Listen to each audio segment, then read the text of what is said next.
Buonasera da Leandro Maggi. Mario Giordano, autore del libro Maledette Iene, ha presentato la sua opera a Cavarzere, in provincia di Venezia, nello splendido teatro Serafin, nell'ambito della rassegna Cavarzere Incontra, voluta e organizzata dall'assessorato alla cultura del comune di Cavarzere in collaborazione con la Confcommercio. Dopo i saluti dell'assessore alla cultura Ilaria Turatti, moderato da Francesco Antonic, nel suo intervento Giordano ha denunciato la ricchezza ingiusta, quella accumulata sulle spalle di chi ha bisogno. Secondo Giordano questa ricchezza è immorale, illecita, illegale e nasce da furto, frode, inganno e criminalità. Tra le iene denunciate da Giordano ci sono i truffatori che approfittano della sofferenza degli altri per arricchirsi, i depredatori della sanità che fanno affari sulla pelle dei malati, i trafficanti di esseri umani che sfruttano i più deboli. Non è mancata una critica al mainstream e alla categoria dei giornalisti. Ai suoi colleghi giornalisti ha annunciato che saranno i protagonisti del suo prossimo libro. L'autore ha concluso il suo intervento invitando le persone a pensare con la propria testa e a non farsi contare dalle iene. Ascoltiamo alcuni passaggi della serata.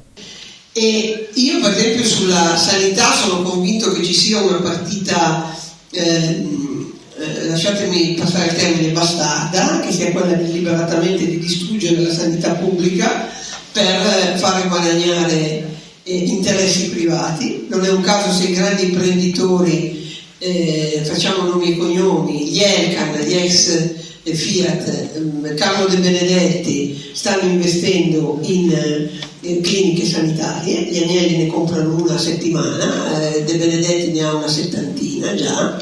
Le fabbriche di auto chiudono, gli operai vengono lasciati in casa, ma la nostra salute e le nostre malattie sono l'unica fabbrica che funziona in Italia. E su quello c'è appunto, io non a caso dedico un capitolo a questo, perché lì si stanno facendo degli interessi, una partita molto molto sporca. Ma siccome c'è il fondo salva stati, come lo sapete, quando i ladri sono nullatenenti, lo Stato può intervenire fino a 50.000 euro.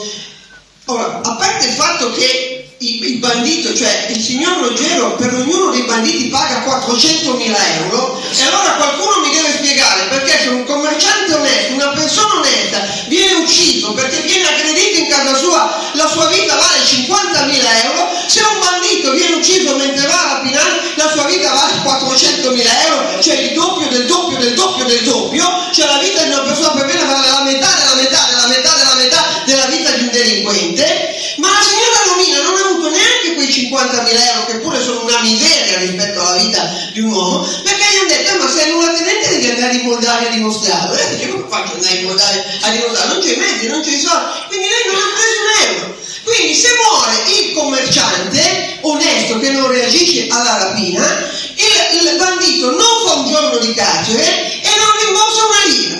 Se il commerciante si difende dentro il suo negozio dopo che è stato picchiato già una volta, picchiato un'altra volta, picchiata la moglie, picchiata la figlia, 17 anni di carcere e 400.000 euro per ognuno dei due banditi. Ma a voi non sembra di stare in un paese in cui è meglio essere delinquenti? È come dire: dovete essere delinquenti.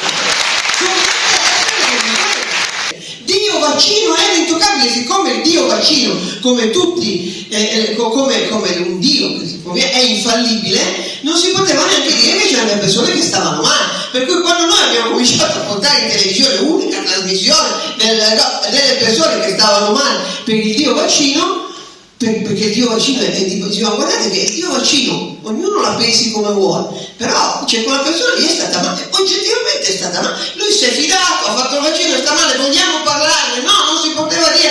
Hanno falsificato i dati, hanno taroccato i dati, come abbiamo dimostrato. L'Agenzia Italiana del Farmaco, l'agenzia che dovrebbe vigilare sulla nostra salute, ha taroccato sui farmaci pur di avallare un pensiero unico.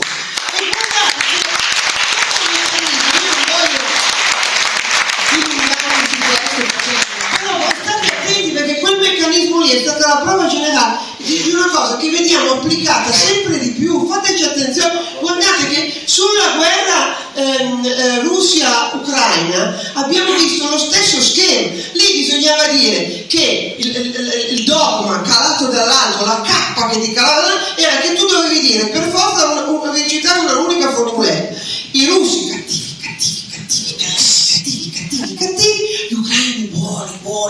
carni buonissimi, immacolati. Erano così immacolati che degli archivi dei giornali sparivano le ricostruzioni che dicevano che il battaglione Azov era nazista. Gli stessi giornali che avevano scritto che il battaglione Azov ucraino era nazista e c'ha sulle cose la S, simbolo dell'SS, facevano sparire gli articoli delle cose, e allo stesso tempo, per accreditare la tesi che i russi sono buoni, scusate, che i russi sono cattivi, si cancellavano le conferenze le presentazioni, gli incontri su Dostoevskij, perché non si poteva parlare di Dostoevskij è russo, quindi è cattivo, Tchaikovsky è russo, quindi è cattivo. Lo stesso schema, si demonizza e vi si impara una magia. Guardate, la stessa cosa sta succedendo anche sul cambiamento climatico, uguale, il meccanismo è lo stesso. Il meccanismo è: c'è il cambiamento climatico, questo è il dogma che scende giù dall'ala K, il cambiamento climatico è colpa dell'uomo, quindi dovete cambiare stile di vita. E quindi, esattamente come è successo dal Covid, siccome è colpa vostra, è colpevolità, esattamente come sul Covid. La colpa del Covid non era che compravano le mascherine farlocche, che non avevano fatto il piano pandemico, che compravano le mascherine farlocche e le mandavano negli ospedali. No, la colpa era di chi andava a far pisciare il cane fuori da casa. C'erano i droni che inseguivano, nessuno andava a fare una passeggiata sul fiume, la colpa era sua. Identico con il cambiamento climatico. La colpa, se c'è l'alluvione in Emilia Romagna, non è del fatto che non hanno fatto gli asini, che non hanno fatto le casse d'espansione che bisognava fare, no! La colpa è vostra, che non avete ancora cambiato stile, non avete ancora comprato l'auto elettrica, non avete rifatto la casa secondo il diktat europeo, e forse mangiate persino ancora un po' di carne, e lì è male.